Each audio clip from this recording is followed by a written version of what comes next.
So, magandang hapon po mga kababayan. Ngayon po ay araw ng Huwebes, March 21, 2024. Napakarami pong mga breaking news, maraming mga maiinit na balita. Kaya lang, hindi ako makapag... Anyway, alam ko naman na napanood nyo na yun sa iba. Dito naman po sa channel ko, ako ay magpapahayag ng aking reaksyon sa mga nasasagap nating mga maiinit na pinag-uusapan sa ngayon. Isa na po dyan ay itong nangyaring o ginawang pag-walk out ni Senator Rapi Tulfo doon sa Senate hearing nila kung saan ang chairman ng Committee on Public Order ay si Senator Bato. Nandoon din si Robin Padilla. Ang pinag-uusapan kasi nila doon ay yung investigation tungkol doon sa kaso nung Batanggenyang beauty queen or beauty contestant na si Catherine Camilon, na alam naman po natin na itong si Tulfo, kapag ito ay nag-iimbestiga dyan sa sumasali sa mga committee hearings, ay para po bang sinasadya niya na siya ang maging bida? Siguro ko naman po napapansin nyo ng marami sa atin, no? Parang siya ang bida. Kita mo dito na lang sa hearing na ito ng Senate Committee on Public Order, na ang bida dapat dito ay si Senator Bato. Pero ayan po, at halata naman pong sinasapawan. Mahilig pong manapaw itong si Tulfo, 'di ba? Na ewan kung ano kaya ba ang kanyang intensyon sa pananapaw. Para po siyang nawawala na ng manners. Senator Tulfo, kapag kayo ay kinall out, magdedemanda kayo ng vlogger. 'Di ba? Mahilig kayo magdemanda kasi hindi ninyo matanggap na kayo ay nasasaway. Ilang vlogger na ba ang kinasuhan nyo dahil sa pinatahimik? Kung hindi man kinasuhan, pinapatahimik dahil gusto ninyo sa pagbibidan nyo, gusto ninyo tanggapin lang namin ng publiko ang mga pinaggagawa ninyo. Alam niyo mga kababayan, sa totoo lang po, itong ngayon lang po yata nangyari ito, na itong Kongreso ay pinamugaran ng mga nakakaano naman po kasing tawagin silang tawaging bobo. Sa totoo lang po, kung nahalata nyo po ba kung sino ang mga nag-grandstanding dito sa Senado? Sila yung mga walang laman ng ulo. Tingnan nyo na lang, tingnan natin, sino ang mahilig mag-grandstanding dyan? Nangyari po yung mga pagbibida dyan, mga pagpapasikat dyan. Nag-umpisa po yan, nito lang na 19th Congress. Yung pagbibida, pag-grandstanding na wala namang saysay. Kasi noong araw, napansin po natin na parang nag-grandstanding din yung si former Senator Miriam Defensor Santiago. But at least, si Senator Miriam po, may katuturan ng mga pinagsasasabi. Masyado lang kasi siyang feisty. Masyado lang matapang dahil nga may nakikita siyang mga mali.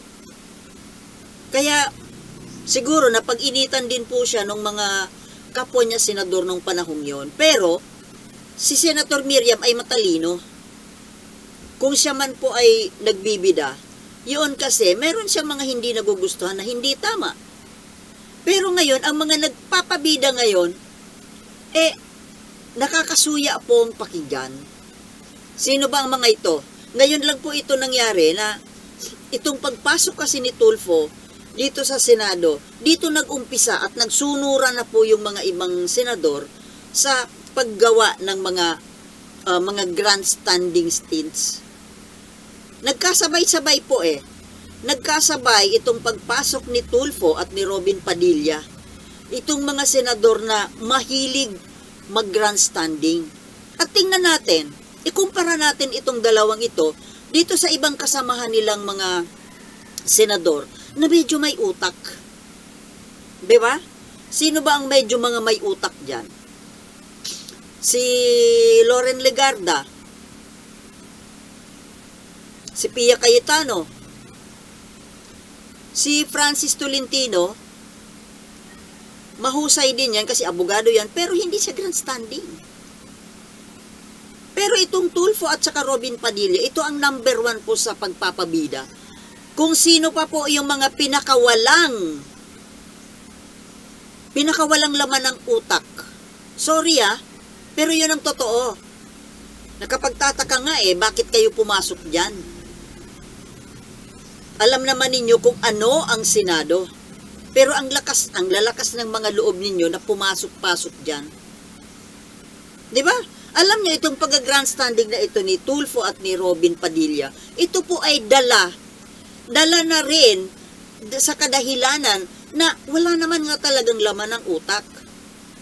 Hindi nila kayang makipagbardagul yan, makipagdebate na yung may sense. Kaya dinadala nila sa pasiga-siga sa mga pag-grandstanding na walang katuturan. At ito nga po, sa totoo lang, every time na sasali itong si Tulfo sa mga Senate hearing, asahan po natin na mayroon dyang may giyera. Kasi nga itong si Tulfo ang hilig-hilig magpasikat.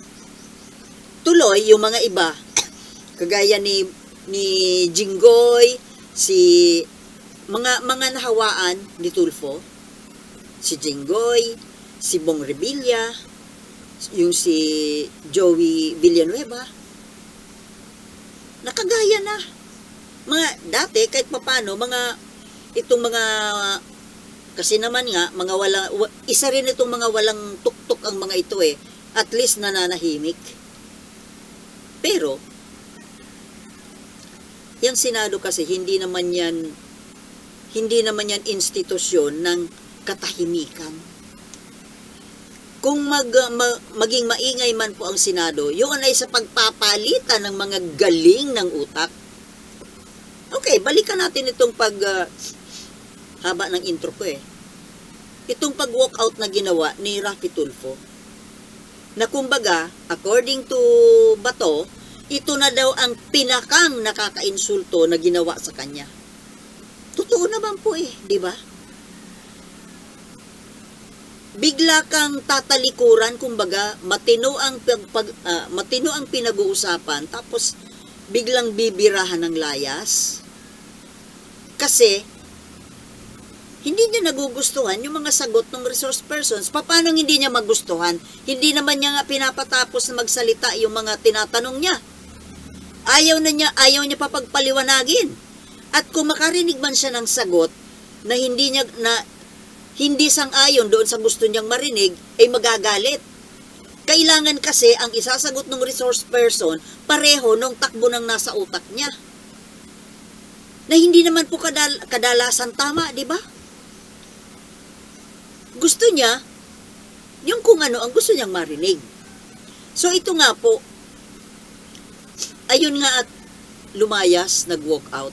Alam niyo ang ginawang ito, kahit sabihin pa natin na mayroon siyang mga reasonableng dahilan kung bakit kailangan niyang mag-init ng ulo, pero hindi po niya dapat ginawa yun.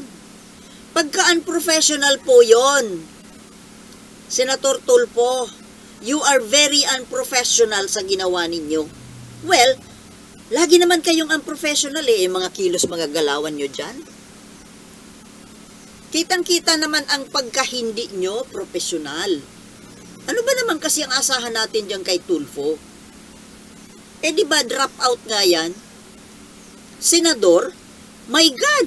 Only in the Philippines, mga kababayan, na ang Senado, na supposed to be, mas matalino pa nga dapat yan, ha? Di ba? Upper house, dapat mas mabibigat, mas brilliant ang mga utak na nandiyan dyan kaysa doon sa lower house. Pero ano po sa katotohanan ngayon na nakikita natin, mas matatalino yung nasa lower house.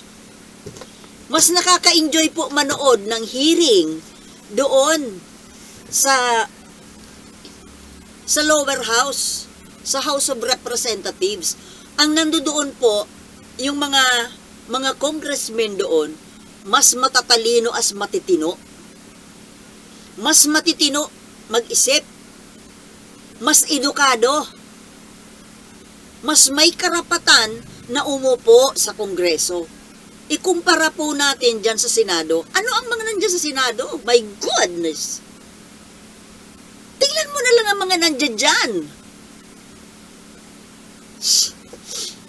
Ewan ko ba naman kasi sa sistema ng eleksyon natin, hindi man na po ba yan dapat mabago? Luging-lugi naman po kasi ang bansa natin diyan sa mga nandiyan dyan sa Senado. Tingnan nyo ang nandiyan dyan. Oh, number 1 na si Tulfo. Ano ba tinapos niyan? Hindi po sa pagmamaliit ha. Real talk lang. Kasi ako hindi rin naman ako nakapagtapos ng masyadong mataas na pinag-aralan eh. 4-year course lang ang tinapos ko. Although mayroon akong, well, nakapag-masters din naman ako, pero hindi ko natapos dahil nagkasakit na ako. Hindi ko na kinaya. Hindi naman sa pangmamaliit. Ito po mga kababayan ay sa practical lang na para lang sa ikabubuti. Dapat po ba na nandiyan, nakaupo sa Senado, ang mga ganyang klaseng kababawang utak? Again, I repeat, hindi ako nang mamaliit. Sinasabi ko lang ang katotohanan na itong mga nakaupo dyan ngayon sa Senado, walang karapatan na umupo dyan. Bakit ikaw, Sultana? Bagay ka? Hindi. Nag-a-apply ba ako? Hindi naman ako tumatakbo senador Pero, marunong po tayong tumingin mga kababayan. Alam nyo, sa totoo lang, magbasa po kayo ng kung magbabasa po tayo ng mga comments dyan ng mga viewers, dyan sa mga, kahit saang mga vlogger, ang tatalino, ang tatalino ng mga viewers, ng mga subscribers, minsan mas matalino pa nga mas matatalino pa kaysa sa vlogger. So, totoo lang. Marami. Magbasa po tayo ng mga comments. Ang gagaling magsalita. Malalalim. Kaya, alam nyo, itong mga nandyan sa Senado, mahihahiya naman kayo. Kasi, kahit itong mga nagko-comment po sa mga vloggers, dyan sa mga vlogs, mga netizens po ito, mga observers ito. Mga nag-oobserba na mamamayan. Na sa totoo lang, sila ang nagpapasahod dito sa mga walang kwentang senador na ito. Tingnan mo nga, my God, sino ang nandiyan dyan? Rapi Tulfo, Robin Padilla, Lito Lapid. Ano ba mga tinapos niyan? Itong si Bong Revilla, si Jinggoy siguro, siyempre, anak mayaman ng mga yan nakapagtapos man yan sa mga high standard schools. Pero, sa totoong usap, naging seryoso ba sila sa pag-aaral? O basta lang nakagraduate? Di ba? Gumraduate ka man ng matataas na mga sikat na paaralan, kung ang ginawa mong pag-aaral ay hindi naman seryoso, anong na-absorb ng utak mo. Talo pa yan nung isang working student na nagpapakamatay sa kakatrabaho, makapag-aral lang. Yun. Yung talagang mga nagseryoso sa pag-aaral. Ito mga anak mayaman na ito. Hindi ko nilalahat Kasi pinag-usapan natin itong mga nasa Senado na mga anak mayaman na nagtapos sa mga matataas na eskwelahan. Pero tingnan mo naman ang mga laman ng utak. Diba? Yan si Jinggoy, saan ba yan nag-graduate? For sure, sa mataas na eskwelahan yan. Mga mayaman yan si Bong Revilla. Mga anak mayaman yan. Ito si Nancy Binay. Sa pagkakaalam ko, sa UP yan nagtapos Pero tingnan mo naman, my God, ang sa pagkakaalam ko, ang mga nagtapos sa UP ay mga the most brilliant dito sa ating bansa. Pero bakit nakagraduate yun? Diba? Ikaw'y nagtataka? Hindi po ako nang mamaliit. Ito ay real talk. Kung wala kayo dyan sa Senado, hindi kayo dyan nakaupo, hindi ako magsasalita sa inyo ng ganito. Nandiyan dyan kasi kayo You should have been the brightest in this country. Sino lang ang brightest? Sino ba ang bright dyan? May bright din naman. Yung magkapatid na Cayetano, bright din naman yun Mga UP grads din yan Pero tingnan nyo man naman pinaggagawa. Hindi naman makabayan. So, ito pa. Napalayo na naman ako. Pinag-usapan natin yung pag-walk out. Oo nga, yung pag-walk out nga po na ginawa ni Tulfo, ito po ay gawain ng hindi nakapag-aral. Tama hindi? Uupo-upo ka dyan sa Senado na hindi ka nakapag-aral, natural kahit papano ano pang sabihin natin, hindi natin nilalahat na mga hindi nakapag-aral ay mga walang modo. Hindi po sa ganon. May mga nakapag-aral na walang modo. May mga hindi rin naman nakapag-aral na naturuan ng mabuti ng magulang. Yun ang ibig ko sabihin. Pero, kahit paano mga kababayan, mas lamang pa rin sa kadalasan ang nakapag-aral. Dahil lumawak ang nakapag-attain man niya ng wisdom dahil diyan sa pinag-aralan. Hindi lahat. But karamihan, yung iba pa rin po ang nakapag-aral. Ito ba si Raffy Tulfo, nakapag-aral ba to? Sige nga. Hindi kita pagsasabihan ng ganyan. Kung hindi ka dyan, wala ka sa Senado. Kung ikaw ay isa lang na ordinaryong mamamayan, hindi kita lalaitin. Kung panlalait man, na matatawag itong pinagsasabi ko. Ikaw Robin Padilla, ano bang natapos mo? Nakatapos ka ba? Criminology? Baka ang natutunan mo lang maghawak ng baril mangulekta ng baril. Itong si Nancy Binay, nakagraduate nga ng UP, ano naman ang laman ng utak nito? Hindi naman nagtatrabaho Anong ginagawa niya ni Nancy Binay dyan sa Senado? Di ba ikaw ang chairman ng Ethics Committee? Anong ginagawa mo dyan? Itong ginawa ni Raffy Tulfo na pag-walkout. Ano ba ang pwede mong gawin dito, Nancy Binay? Di ba, Ethics Committee? Ito mga pinaggagawa ninyo dyan. Hindi naman nagtatrabaho ito yung si Nancy Binay Sa totoo lang, yung mga ginagawa ng mga kapwa niya senador na pangbabalahura ng institusyon ng Senado, tahimik siya. Pero yung ginawa ni Mariel Padilla, na hindi naman senador, ginawa ni Mariel dyan sa Senado, di ba? Oo, mali. Pero doon siya nagsalita. At gusto pa niyang paimbestigahan. Ba't di mo tinuloy, Nancy?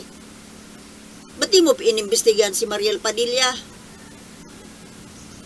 Ordinary citizen, ang tapang mo na magsalita na paimbestigahan. Pero yung mga kapwa mo senador dyan, na mga erring senators, Wa kasi. Bakit? Iisa kayo ng ano dyan eh. Iisa kayo ng mga galawan, mga katarantoduhan eh. Nabubulol tuloy ako. Oh, kubakati na naman ang ulo ko. Ang pag-walk out sa hearing, gawain po yan ng mal-edukado. Gets mo? Rapi Tulfo, pagkawalang edukasyon. Mal-edukado. Pero, ang ano ba ang mal-edukado? Ang mal-edukado, yung nakapag-attain ng education na hindi ginagamit yung pinag-aralan. Pero ito kasi si Rapi Tulfo, di ba, hindi naman ito nag-aral. Sa pagkakaalam ko ha, drop out. Pero kung umasta dyan sa Senado, umasta sa ere. Yan po makikita kung bakit umaasta ng ganyan yung mga walang laman ang tok-tok. Tingnan mo. Kung sino yung mga walang laman ang tok-tok dyan sa Senado, yun ang maiingay. Kasi nga, defense mechanism, di ba? Para mapagtakpan yung kawalan ng kaalaman. Ganun lang yun. Kaya isa lang po ang ibig sabihin ng pag-walk out. At nakikita po natin sa mga ginagawa ngayon ng mga senador, bulok na po ang Senado. Bulok na. Wala lang kakwenta-kwenta ang Senado, hindi na kagalang-galang. Kaya dapat na nga yan, mawala na yung Senado eh. Nagagamit lang po sa anomalya, sa mga pagnanakaw. Napeperahan lang yung taong bayan, pero wala naman tayo napapala sa kanila. Tama, hindi. Buti pa yung mga congressman. Diyan sa lower house, magagaling ang utak ng mga nandiyan dyan. At nagtatrabaho talaga sila. Buti pa unicameral na lang, i-retain na lang yung kongreso. Kasi mas matitino ang nandiyan dyan. Yung Senado, my God! Hindi mo na kailangang sino ang magtatanggol? Sino maglalakas loob dyan na magtanggol sa Senado? Tingnan mo na lang ang composition. Sino-sino ang nandiyan ngayon dyan sa loob ng Senado sa ngayon? Di ba? Okay, mga kababayan, hanggang dito na lamang po at kumakati lang ang pulo ko. Okay? Walk out na po ako ha. At least hindi ako senador, kaya may karapatan ako mag-walk out. Okay? Peace.